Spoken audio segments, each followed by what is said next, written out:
ابني بيجيله نوبات مغص اول ما بيصحى من النوم، هل ممكن دي تكون تشنجات؟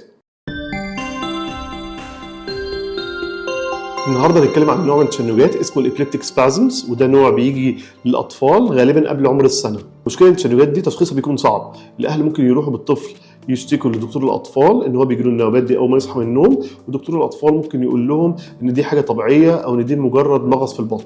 طب التشنجات دي شكلها عباره عن ايه؟ التشنجات دي بتحصل في الاغلب مع الصحيان من النوم او في الدخول في النوم.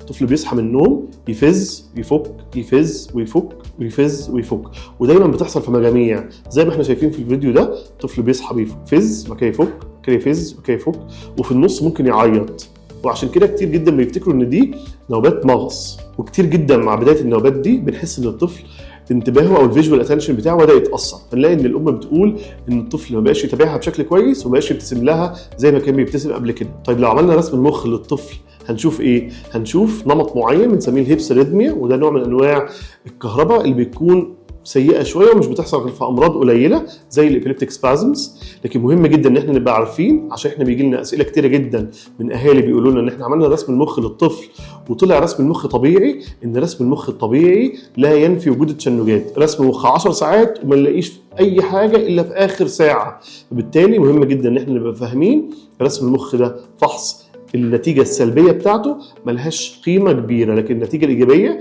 بتساعدنا أكتر في التشخيص. طيب المرض ده اسمه إيه؟ المرض ده اسمه ويست سيندروم، أو ده الاسم القديم بتاعه، أو متلازمة الغرب.